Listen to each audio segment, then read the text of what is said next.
Hello everybody, this is the Pocket Passer. I am your host Randy White and I hope all of you are having a fantastic day. I know I am. We've got a great episode planned for you, so we're going to hop right into it. And first order of business, let's clap it up for the Carolina Panthers. The first team eliminated from playoff contention. Congratulations to them on their bid for the number one pick, sitting at 1-11. Really impressive work by Carolina. Wow. Well done, everyone over there in the Carolinas. That owner's a moron. He's an embarrassment to the sport. Good job, all of you. Second order of business is congratulating the New England Patriots on being the first team since 1938 to lose 3 straight games in which they allowed 10 or fewer points in each game. That's right. The New England Patriots allowed 10 or less points in 3 straight games and found a way, despite all odds, to lose each of those games. That is impressive work by the offensive side of the ball, by both the staff, the play callers, execution by the quarterback, the offensive line, the running game, and of course, those wonderful wide receivers they have over there in Foxborough. Terrific job by the New England Patriots to make history. We heard the Miami Dolphins, a fellow AFC East team, make history earlier in the year by being the first team to score 70 points since, I believe, the 40s. Well, New England said, move aside, Dolphins. We've got our own history to make, and boy, did they. So impressive work by the New England Patriots to set that record, or not record, but first team to do it in a long time. Damn near 90 years, I believe. So, well done, New England. I think 85 years is the number. But, yeah, impressive work there. So, without further ado, after handing out my congratulations to those two teams, let's get into the news. First piece of information on the news, the Eagles signed some much-needed linebacker help after the clinic San Francisco put on them yesterday. They go ahead and pick up Shaquille Leonard off of free agency. He was released by the Colts earlier this year. He is now a Philadelphia Eagle. Hopefully he can help shore up the Eagles' run defense and just overall Eagles' linebacking core, because they were just pounded relentlessly. You what? Yesterday by the 49ers. They need to get a quick fix if they want to compete and if they want to have a better shot at maybe competing with the 49ers this time around in a potential NFC title game rematch. Number 2 on the news, Tank Dell, standout rookie receiver for the Houston Texans, sadly fractured his fibula in the game against the Broncos, early in the game too. That is a tough blow. I feel for Texans fans. I feel for Stroud. I feel for that entire organization. It felt like, the Texans finally have stuff turned around, and to see that happen to such a great young player with so much promise, it really sucks. It definitely took the wind out of my sails. I know it did for everyone in Houston. So good thing the Texans were able to hold on and win that game despite wanting the Broncos to win so badly, it seemed, offensively. But tough blow for sure, losing a standout rookie receiver in Tank Dell. Kenny Pickett messed up his ankle badly. I don't know exactly what the injury is, but it's bad. He's expected to miss significant time. So not an ideal spot for Pittsburgh to be in. It's never ideal when Mitch Trubisky's your starting quarterback. We all know that. But nonetheless, they're going to have to roll forward. They signed Trace McSorley to their practice squad, so we get to hear more Throw It on a Dime songs. Throw it on a dime like I ain't even trying. That'll be exciting for sure. And finally on the news, it's a little bit of a slow day, but Minkah Fitzpatrick apparently fractured his hand in the game yesterday. And instead of leaving the game, this dude's got some kahunas on him. I got to give my respect to Minkah Fitzpatrick. He put that cast on there and he said, we're playing football today. We are playing football today and I ain't leaving for nothing. Unfortunately, it did not result in a winning effort, but props to Minkah Fitzpatrick for toughing it out and just being a dog that he is. So props to him. And now into some rumors. I got 2 rumors for you guys today. The rumor is if the Dallas Cowboys fail to make a deep playoff push, we're talking NFC Championship, be competitive in said championship game, or better yet, a Super Bowl. If they fall short the way they have the last few years, Mike McCarthy could be on the chopping block. The rumor is if they don't make a playoff push, he will be fired, and Dan Quinn, the defensive coordinator, former Falcons head coach who went to the Super Bowl, famous for the 28-3 lead blown to the New England Patriots and Tom Brady. If McCarthy is fired, Dan Quinn is expected to be elevated to head coach. He's definitely deserving of it. He's a fantastic defensive coordinator. So he would definitely be deserving of that title if they do indeed decide to part ways with McCarthy. And finally, on the rumor mill, the Jets want to go back to Zach Wilson after realizing that they're stupid for thinking that Tim Boyle and Trevor Siemian could possibly outperform him. This was dumb from the start. No, they need a quarterback change, so let's put in a guy that has more interceptions and touchdowns in college and has continued that trend in the NFL and has done nothing to suggest that he's capable of anything productive offensively. Well, he continued to suggest that in the NFL. So benching Zach Wilson from the start for a guy like Tim Boyle and then Trevor Siemian as well, who somehow started for the Broncos for an extended period of time, it just shows how rough of a spot the Broncos were in. Either pre or post Peyton Manning era. I believe post Peyton Manning era. But that is where they're at. And now Zach Wilson is reluctant to go back into the starting job because he was scapegoated for an offense that is much more than just a quarterback problem. All right. Obviously, Zach Wilson's not very good, and he's part of the problem, but the offensive line sucks. Garrett Wilson's the only playmaker besides Breece Hall. He's the only playmaking pass catcher unless they throw a screen to Breece Hall. They have nothing offensively. Allen Lazard's been a healthy scratch multiple times. Fact of the matter is, Aaron Rodgers' friends that he got signed, I love Aaron Rodgers. His friends, not that great at football. That's just the issue right now. It's been a disastrous event for the Jets. So that is it for the rumor mill. And now, time to get into the bulk of the video. Eagles chief security guard Dom DeSandro could be punished for his altercation with Dre Greenlaw. If you guys don't know what I'm talking about, a fight broke out in the sideline. There were several fights between the Eagles and the 49ers yesterday. Those teams hate each other, and it's a lot of fun to watch. But there was a fight that broke out, and Chief Security Officer Dom DeSandro went in and broke it up, but seemed to be kind of antagonizing Dre Greenlaw. I don't know exactly what happened, but there was some form of interaction there, and it resulted in Dre Greenlaw putting this fist into the Chief of Security's face. That altercation resulted in both of them being ejected. Both the chief security officer and Dre Greenlaw were ejected from the game. And now the NFL is looking into punishing Dom DeSandro and the Eagles for that altercation because he was out of line. I know that should probably be in the news section, but it has to do with Eagles 49ers. I decided to play some of the highlights for you guys while I'm talking about it. And it is just...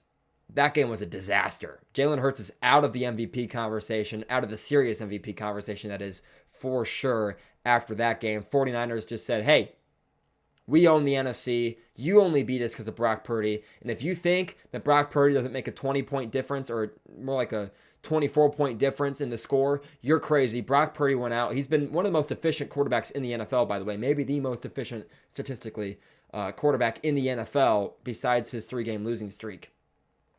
And he was phenomenal again yesterday. The Eagles could not get a beat on the 49ers offense at any point in time after that second quarter. They were rolling, and the Eagles just could not stop them. Only 6 points mustered up, I believe, in the entire first half. Maybe a late touchdown. But the 49ers ran away with it by mid-third quarter, and it was just complete domination. So kind of proves my point that I've been trying to hammer home since the beginning of the offseason, which is that the 49ers are the class of the NFC. You're going to see them in the Super Bowl, barring a disastrous injury. They dominated the Eagles on all fronts. I didn't think it would be a blowout, but I did think the 49ers would win. I thought they'd win probably by 9-10 points. Instead, it was a blowout. I'm not terribly shocked. I feel like the 49ers are better than the Eagles. And right now, their quarterback is playing better, too. So, whether you like it or not, he just got outplayed like crazy. And you can't put that guy in the MVP conversation if that's the product you're getting on the field. With one of the best receiving corps in the NFL, including the top 5 receiver in A.J. Brown, a very good receiver, Devontae Smith, the best offensive line in the league, and one of the most effective running games in the league when they choose to use it. The only time they were able to use the tush push effectively was once on the goal line, I believe. I didn't see it any other time. And it was just complete, I don't know what else to say, complete domination by the Niners. They were by far the better team, like I've been saying for the last 8 months, maybe more. So, will you guys finally come around? I hope. All right, second order on the list. You knew I was going to get to it, guys. Lambeau Field. Jordan Love has arrived, ladies and gentlemen. Let me read you his stat line over the last 3 games. And by the way, this is against 2 teams with winning records, okay? This isn't just slouches. This is the highest paid defense in the NFL and the Chargers that he played, okay? Of course, the Chiefs defense, which has been one of the best defenses in the NFL, and the Lions, who have been a great team. They beat the Packers badly the first time they matched up. Let me read you guys his stats real quick. All right, so we've got last 3 games, 857 passing yards at 285.6 per game, 8 touchdowns, no picks, a 68.5% completion percentage, and 116.94 passer rating. He's been dominant. Matt LaFleur has found his groove in the play calling. The kind of uninventive style play calling I complained about for Matt LaFleur for the good chunk of the early season is gone.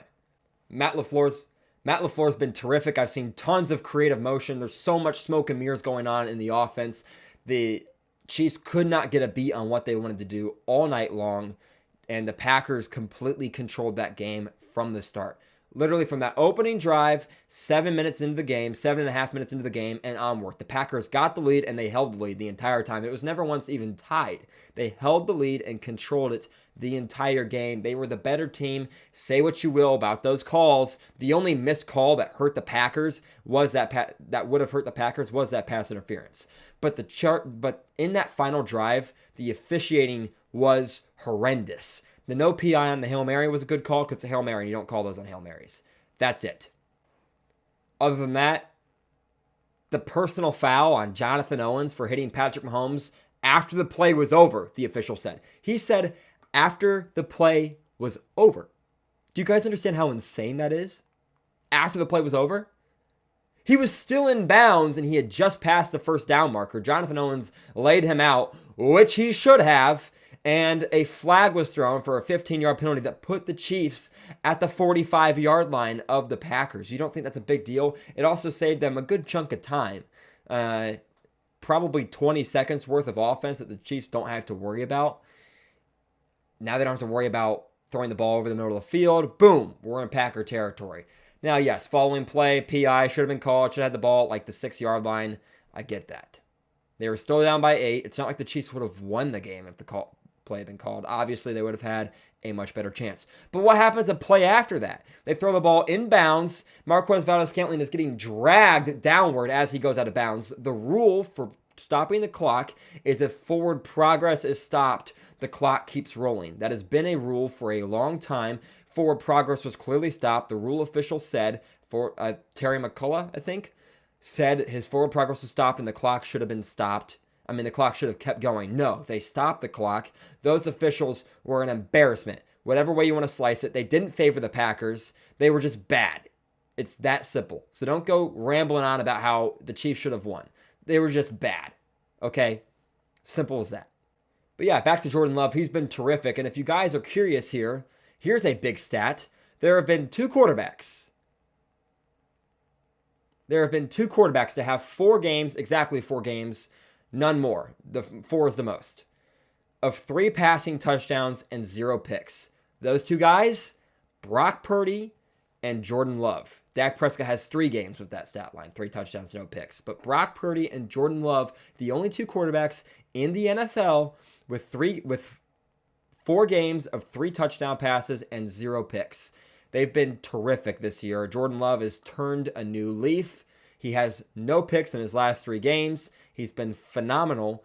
And the Packers find themselves on a huge win streak and now sitting at the 7th seed. After their 2-5 start, I think, they sit at 6-6 and they hold the 7th seed in the playoffs. They're rolling. The Rams and Seattle also at 6-6, sitting just behind them, and the Vikings at 6-6, sitting just in front of them. Vikings have the tiebreaker due to the Vikings win over them. But it's been a hectic season, to say the least, and a lot of teams coming back from deficits. You saw the Broncos storm back from a 1-5 record to get into a winning record. You saw the Vikings storm back from a 1-5 record to get to a winning record, and now at a 500 record. I think the Broncos are also at a 500 record, 6-6 now as well. The Packers, who were 2-5, have stormed their way into a 6-6 record. So tons of parity in this NFL season. It's been a season that kind of started rough, tons of injuries, a lot of disappointment, but now suddenly is shaping into one of the more fun seasons we might have had in the last few years. It's been a lot of fun these last few weeks. Like to see the Bills kind of get into the swing of things. Obviously, you guys know I'm a huge Josh Allen fan. If that can happen, that would also be awesome. All right, so now with my new tone of optimism with this NFL season, as this kind of progressed into a much more interesting storyline. The Chiefs struggling, their offense has been bad, other players having an opportunity to win the MVP with a down year for quarterback performances, and let's get into those players. My front runner for MVP now, thanks to Jalen Hurts' mediocre performance against the 49ers and the overall mediocre or bad team performance for the Eagles against the 49ers, where the 49ers proved they were the superior team, has opened up Dak Prescott to be the front runner for MVP. Jalen Hurts has to drop.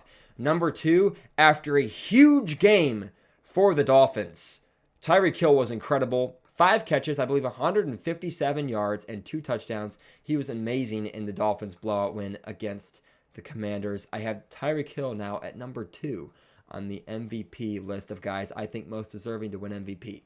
Number 3, I've got the man who is the lifeblood of the 49ers offense, Christian McCaffrey. Number 4, I have Jalen Hurts dropping a good amount. Still in the top 5, but he's hanging on for dear life. And then number 5, you could interchange this with Brock Purdy if you wanted to, but I have Tua Tagovailoa. He's been phenomenal as well. He's been terrific. I think you can make a very strong argument for Brock Purdy in there because Brock Purdy has been incredible, and no one wants to give him any credit because apparently his offensive line is amazing, but the only amazing player on their offensive line is Trent Williams. The entire rest of the offensive line is average, but because Trent Williams gets so much coverage as the best left tackle in the league, everyone just kind of assumes the whole line is great. Not the case whatsoever.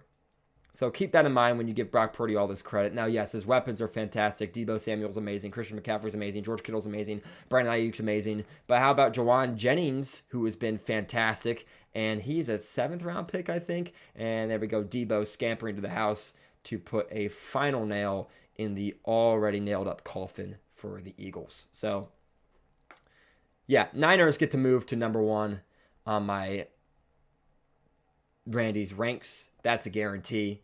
I saw that coming from a mile away, and here we are, Niners back at 1 after they have found themselves at a 4-game win streak after their 3-game slide. They're going to keep rolling. Not surprised whatsoever. And by the way, the trend of 5-game win streaks ending continues. The Broncos' 5-game win streak ended against the Texans, and the Eagles' 5-game win streak ended against the 49ers. No team has had a win streak longer than 5, I do believe. I think everyone has slid after their 5-game win streak that has had one.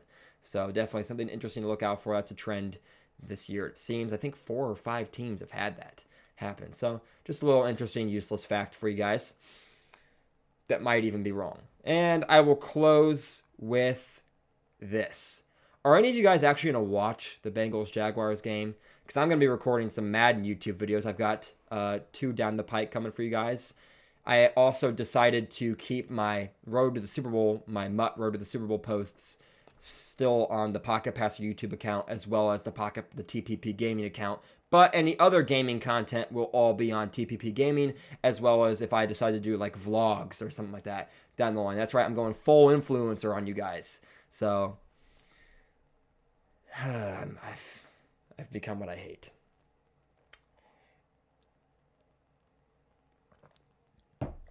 Either way, it's going to be fun, though. Oh, by the way, right here, you see this. Kyle Shanahan apologizes to Nick Sirianni for the altercation between the security guard. By the way, if I wasn't clear, I'm taking the Jaguars to win this. No Joe Burrow, no competition. It's a damn shame because the AFC North it's already one of the most exciting divisions in football. It'd be the most exciting division in football if the Steelers and Browns actually had competent quarterback play. But if Joe Burrow was healthy, oh my God, that division would be so much fun. It's really such a gut-wrenching shame that Joe Burrow had to go down with injury. It really does suck. Sours the mood for sure of what would have been a really fun and high anticipation Monday Night Football game with probably seeding stakes. I doubt the Bengals would be sitting at the record they're at right now had Joe Burrow gotten hurt. So definitely some high stakes in the seeding for sure that I think we'd be witnessing tonight. So that's a bummer for sure. But hopefully Burrow comes back 100% next year and it is just as exciting. But we know how these divisions work. 2 of those teams are going on the downswing next year, minimum in the AFC North. That's the likelihood. On that note, I think I've pretty much covered everything I want to. So I appreciate each and every one of you for watching. If you enjoyed this content, make sure to leave a like, subscribe if you want to see more of me, and hit that bell icon if you'd like to be notified when more of me drops. I appreciate each and every one of you for watching. And as always, I will see all of you in the next video.